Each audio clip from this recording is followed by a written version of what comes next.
Alright guys, so to remove the water, to get rid of water from your AirPods, it can be AirPods Pro, it can be normal AirPods, does not matter. If you drop them into some water or maybe even wash them with your clothes by accident, well then definitely you need to get rid of the water from the inside if you don't want to permanently damage your AirPods.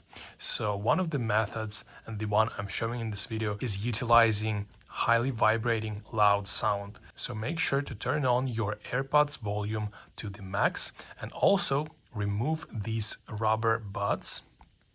Oops.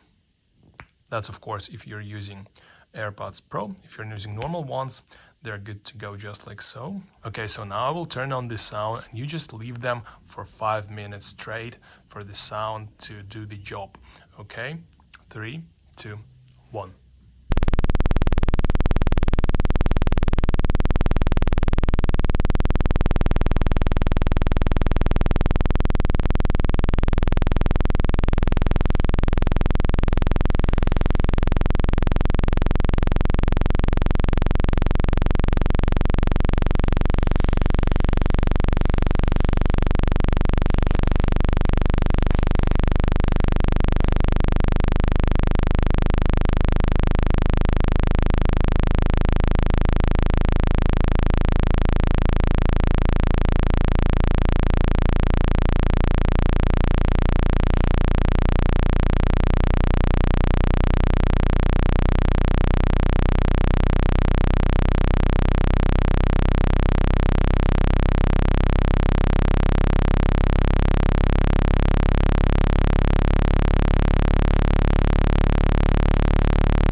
Right guys, so now just take your AirPods and leave them on the towel for 2 hours to dry up, and then just check them how they work. Make sure that the sound works properly. Put the volume to the max, put the volume lower, just make sure it works as it should and there is no problem at all with them.